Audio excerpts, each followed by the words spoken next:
वालेकुम सलाम व रहमतुल्लाहि व बरकातुहू। क्या बात है इस्लाम भाई, बहुत परेशान दिख रहे हो। अरे बात मत पूछो, इन औरतों ने तुम्हारा दिमाग खराब कर दिया है।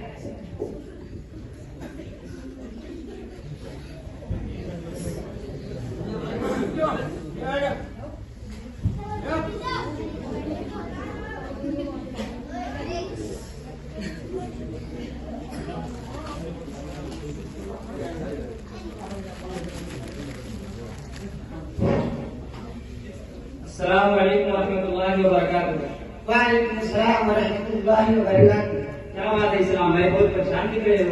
अरे यार मत पूछो, इन औरतों ने तुम्हारा दिमाग खराब कर दिया है। आखिर बात क्या है, कुछ बताओ तो सही। बात ये है साहब कि भाई के इंतकाल में बेचारी हुई, आज उनका कुछ नहीं हुए, इधर बहनों ने कहना शुरू कर दिया हिस्सा दो, भाभी अलग जान खाई ले रही है, इधर खाना ने अलग बताई हिस्सा दो। लगता है ये हिस्सा में सोच कर पागल हो जाऊंगा। हिस्सा कैसा हिस्सा इस्लाम भाई, क्या रमजान में कुर्बानी कर रहे हो? भाई साहब आपका डिवोर्स कभी वास्ता नहीं पड़ा। इधर सुनो, मरने के बाद किसी बंटवारे की जो बात आती है वो मैयत के मालो जायदाद और प्रॉपर्टी की होती है। अब इसमें घर की औरतें शोर मचाई हुई है कि भैया के जायदाद में हमें भी हिस्सा दो। अब तुम ही बताओ भाई साहब, ये कोई अकल की बात है? भला जिंदगी भर कमा कमा कर खिलाए मर, दुनिया भर की ठोकरें खाए मर, जब बात विरासत की आई तो घर की औरतें गिनाए लगी, जो कि इंसाफ है। ओहो, अब समझा भाई, ये तो मिरास का मसला है। तुम चाहे कुछ भी कहे, मैंने तो तय कर लिया है कि भैया के जायदाद में किसी और साथ को एक टूटी कौड़ी तक न दूंगा। पर ये तो जुल्म है इस्लाम भाई। क्या बात करो भाई साहब, ये जुल्म कैसे हो गया? क्या हमने उनकी शादियों में दुनिया भर का पैसा पानी की तरह नहीं बहाया? Double bed, sofa, fridge, cooler, washing machine से लेकर चप्पल, जूते तक, गिलास, हर छोटी से छोटी बड़ी से बड़ी चीज उनके हेत में थी। यह अपने काफी नहीं था, अब मरने के बाद वो क्या जानेंगे? वो एक अलग चीज है, आपने जो कुछ दिया है वो उन पर एहसान नहीं किया, बल्कि ये उनका हक था। और अगर एहसान समझ कर दिया है तो नहीं करना चाहिए था।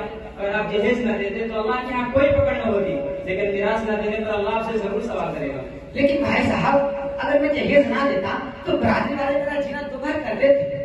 अभी आपके ऊपर इस्लाम भाई, आप चाहें तो जहेज लेकर बिरादरी को खुश कर ले, या मिरास न देकर अल्लाह को नाराज कर ले। रही बात शादी के खर्चे की, तो ये खर्चे तो लड़कों की शादी में भी कुछ कम नहीं होते। और जहाँ तक मिरास की बात है तो हमने तो उलमाए कराम से यही सुना है कि इसमें लड़के और लड़की दोनों का हिस्सा होता है। ये बात अलग है कि लड़कियों का कम होता है और लड़कों का ज्यादा, ये बात कुरान में भी है। क्या उलटान वादे कर रहे हो भाई साहब?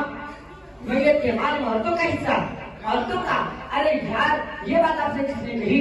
हमने तो आज तक यही सुना है कि लड़कियों की शादी में जो कुछ खर्च किया जाता है बस वही उनका हिस्सा होता है।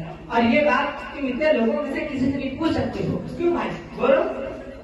इस्लाम भाई बिल्कुल सही कह रहे हैं भाई साहब। आप जो बात बता रहे हो मेरे लिए भी बिल्कुल नहीं है। मैं एक समाज सेवक आदमी हूँ, हर धर्म और हर खानदान के लोगों में अक्सर उठता बैठता हूँ और मैयत में भी शरीक होता हूँ, लेकिन आज तक किसी के घर में ये नहीं देखा कि किसी भी औरत को किसी भी तरह का हिस्सेदार बनाया जाता हो। फिर ये नई बात आप कहाँ से ला रहे हैं भाई साहब कि मर्दों की तरह औरतें भी हिस्सेदार होती हैं? देखिए इस्लाम भाई, मैं अपनी तरफ से कुछ नहीं बता रहा, ये सब तो कुरान में मौजूद है। कुरान में? जरा हमें भी दिखाओ, कहाँ है कुरान में? ये इन मौलवियों का अजीब मसला है भाई। जब भी अपनी मन पर मनमानी हो फट से कह देते हैं कुरान में है, हदीस में है। आज इस मजमे के सामने इनका झूठ पकड़ कर सबके सामने रुस्वा कर देंगे।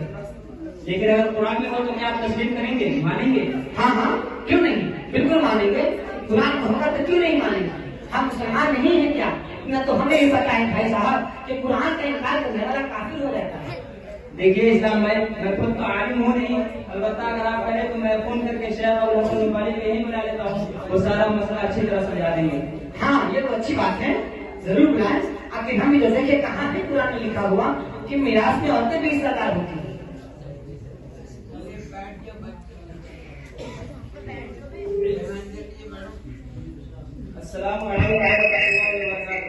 वालेकुम अस्सलाम वालेकुम रहमतुल्लाहि व बरकातुहू।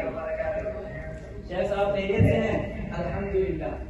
शेख साहब यहाँ एक मसला पेश आ रहा है, तो क्या आप यहाँ तशरीफ लाएंगे? इंशाअल्लाह जरूर।